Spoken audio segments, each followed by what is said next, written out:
Good morning, everybody. I'm so excited to be here. I'm Alex. I represent Intel for today's evening session. At first, I want to thank Dell for getting 12G faster to the customer. Those 12G are powered by E5. E5 is one of our latest processor launch from a Sandy Bridge architecture. So my session today will span for about 20 minutes. We'll talk a little bit about the trends which we see in the data center, and then what are the few things we are doing which can actually help you to optimize your own data center. So with that, let me start off with this slide. This is a global slide which basically talks about what are some of the trends we are actually seeing in our IT industry. As internet becomes more and more pervasive, you've got a lot of users getting onto it. As I speak, we have close to about 1.5 billion odd users getting onto the net, and they're accessing the net through a humongous number of devices, right? Those number of devices is bound to go. In next 5 years, the number of users on the net will go to about 2.5 billion. And the devices they connect to is going to be about 10 billion. And think about it. Today we have about 2 or 3 devices per individual to go and connect to the net and access data. Now, this increased number of users, this increased number of devices is going to lead to explosion of data. And that is measured for about 1,000 exabytes. Now, the challenge and the opportunity for us in the IT industry is to how do we go back and address it, and what are some of the challenges we need to go and face it to make sure our data centers go and stand up to that requirement. Clearly, you're going to be pushed to do more with less. The simple reason is, when we actually did a survey with Fortune 100 companies and then see how their IT budgets actually spanned for the last decade, one fact was very clear. It wasn't growing. It was flat out. And if we were to dig deep and understand how they're spending that money, close to about 60 to 70% of the money actually goes in keeping the existing infrastructure running. Only about 30% is actually factored towards growth. So the question is, when you have a flat budget, when you have an industry which is growing at a phenomenal pace, what are the few things you do to drive innovation so that you're able to save costs, at the same time, you're able to do more with less? With that thought, let me translate to the next slide. This slide basically gives how the data center transitioned for the last 2 decades. The first one, quadrant, I call this a rogue IT. This is way back in 1990s, where a typical business unit will decide which is the best architecture he wants to opt it out, and then go ahead and have the right application for it and run it. As a result of it, you had multiple architectures residing on the environment. In the late 90s, you had x86 making a mark in the industry. Slowly, workloads started moving in. Now, that's when people started standardizing it. They started moving the lower-end workloads, your web workload, your infrastructure workload, started moving into the x86 platform. And typically, customers had this habit of actually buying one server physically tied out to the OS and the application. It was growing great. When the dot-coms actually started, people had a tremendous amount of server farms built out. They built out new data centers. That's when we were stuck with this concept of virtualization. The idea of actually maximizing the processor utilization, the server utilization, but clubbing on 4 or 5 workloads caught the imagination of people, and people started getting into x86, started doing more with their limited number of servers. It was a fantastic situation because you are able to manage those servers because you buy fewer servers. At the same time, you are able to do more. As we speak, some of us have a very high percentage of virtualization. We're thinking about moving the workloads into cloud, which allows us to further optimize. In simple terms, people started driving towards standardization, which is why they were able to drive more out of the data center. And we, at Intel, drive those critical components, which allows you to drive standardization in your own data center. Intel typically comes out with the latest processor, which is from a compute perspective, storage, and Ethernet. are some of the lesser known ones, which Intel actually leads and manufactures. So that's the agenda for today, is to talk about what are the few things we have for you to offer in compute, in storage, and networking. And the end of the session is to talk about how you can effectively manage your power envelope in your own data center. So that pretty much is the way I've actually scheduled my today's session.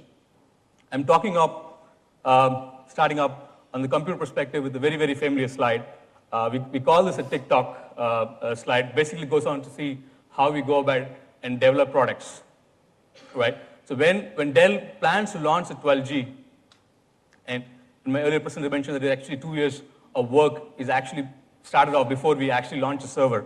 What it typically means is that we give a clear line of sight to Dell to indicate what is our roadmap so they can actually go ahead and align that. The idea of throwing up the slide is actually to simplify what exactly we do. The nanometer basically talks about the innovation we actually bring at a transistor level, which is actually the core component of microprocessor. So the simple question for Intel is how do we make those transistors smaller and smaller with each progressing architectural change? And thereby, we deliver best performance. In simple terms put, today, Intel leads the architecture by about 4 years compared to anybody else. So that's the biggest strength Intel actually brings in their architecture group. Now, moving on to the Xeon lineup, which we're talking about, it has got about 3 classifications, E3, E5, and E7. And actually, we kind of went after how BMW will call their cars 3 Series and 5 Series and 7 Series, is to kind of simplify to the customer on relating their product. The session we're going to talk about today is more on E5, which is basically where you will find it available in your 1-socket, 2-socket, and 4-socket servers. They're predominantly targeted towards your virtualization or your workload consolidation or in your HPC kind of an environment.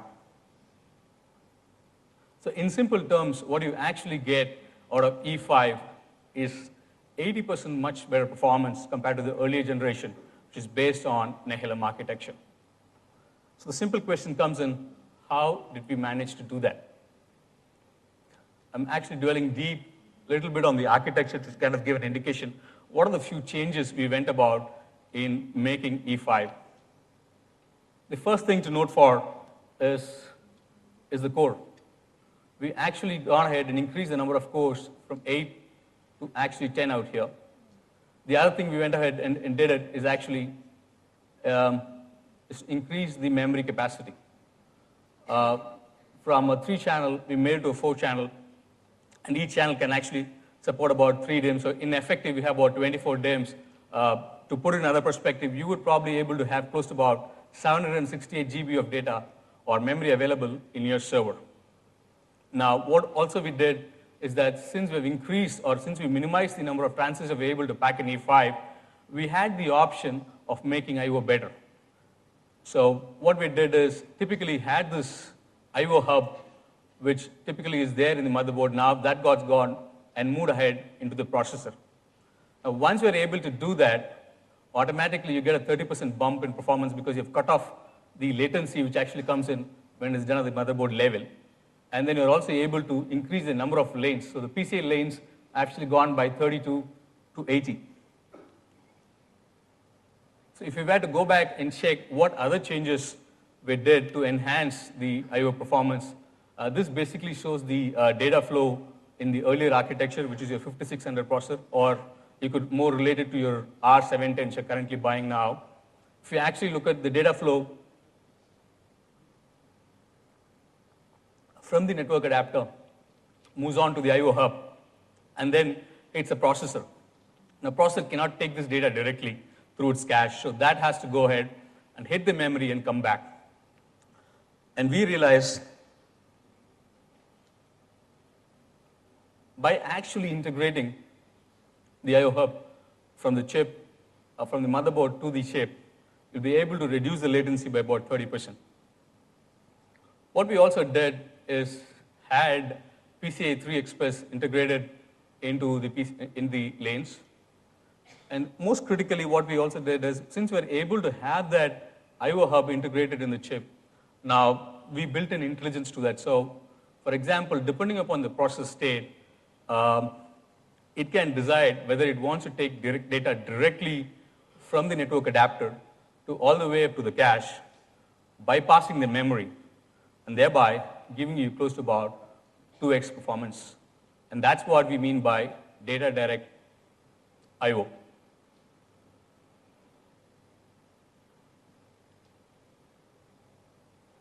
The other innovation which we thought we brought about is in the floating point per se, or in the technical computing. What we actually did is increase the register size from 128 to 256. We call this AVX, which is basically advanced vector extension. What it allows us to do is actually increase the number of instructions we can actually take it at a point of time. So if you were to take a technical computing job, you can actually break it down into floating point instructions. The first thing we can actually do is take twice the number of instructions. And then we are able to clock more instruction per cycle.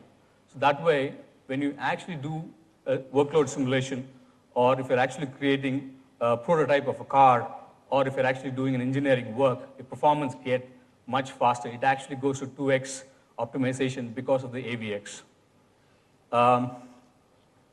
The other thing which we also did is to have something called Intel Turbo Boost being incorporated in the processor. A Turbo Boost is a functionality which actually allows the processor to go beyond the rated frequency. So assuming that your processor is about 3 gigahertz, you are able to jump up the frequency to 3.5 or 3.6, depending upon what is the thermal design capacity of the processor. If you have an 80-watt processor, it can go and jack up the frequency to that level so that you're able to do the job in a much, much faster time. As a result of all these optimization, is even in a single socket server or in a dual socket server, you're experiencing a performance enhancement of close to about 70 to 80-odd%. So this is just to give a gist of some of the goodness which is actually built in the E5 or in the 720 platforms, which you will be getting it from Dell, and why it's a good bet for a virtualization kind of an environment. Now, the other thing is to talk about the storage part. As we started virtualizing, we have taken the utilization of the processor from 15 to close to about 60 or 70%, depending upon what our organizational policy limits are. But the challenge is your storage also need to cope up to that kind of a performance requirement. On a virtualization mode, not only the compute, but also storage, as well as the network card, is actually stressed for more performance. And the challenge with the typical storage on the SAS or SATA is that while the processor technology has actually improved by close to about 175%, in fact, I think it is 175x compared in the last 10 years, your storage technology has gone about only a performance enhancement of close to about 1.5% or 2%, or 2x in fact. And the reason for that is that your current SAS drives, the way it accesses data is in a mechanical format. So your platter needs to spin, and your needle has to go back and position itself to retrieve the data. So there is a definite latency which actually comes in your SAS drives. And that typically is the reason why your I/O throughputs on your SAS drives is not about more than 150 or 160, or probably 180 IOPS. And whereas when you compare with your solid state drives, and they are able to give you that performance of close to about 30,000 read functionality, or close to about 2,000 or 3,000 in the write functionality. That apart, because SSD are made by NAND and there are no mechanical components, the mean time between failure is close to about 2x. So you need that kind of reliability when you opt out for a virtualization environment. You can't have that fail when you go for a virtualized kind of an environment, because that's very critical to opt out and perform at a very, very high level. These are some of the product levels which we have from Intel, 310, 320, and 720. And feature sets are there. You can look at a 300 more from a boot drive, or you can actually look at a 320 for a high capacity, or 700 for extremely high write operations. Just thought I'll come about and bring this thought to you. The other point which thought we'll talk about is on the gigabit Ethernet. Now, typically, when you go for a virtualized environment, and it is very common for us is to have multiple NIC cards to go and take it, to take the I/O traffic. And the challenge with that is that we typically go ahead and address it in a dedicated format.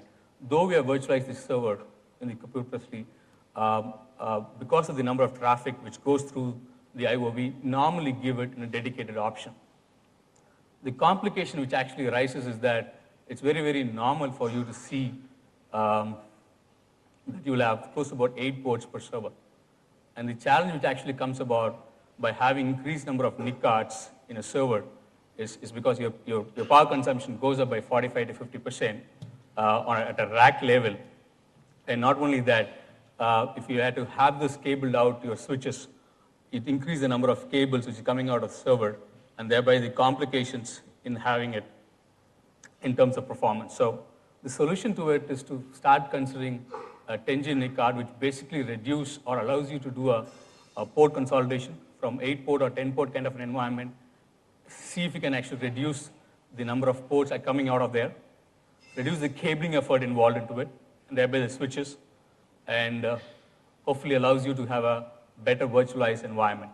What it also opens up is that now that you're moved to 10G NIC cards, allows you to have a unified fabric both for SAN and for LAN data network.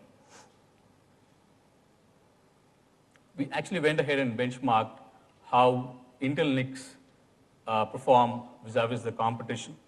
We actually divided into 3 different categories, into small packets, large packets, and the latency.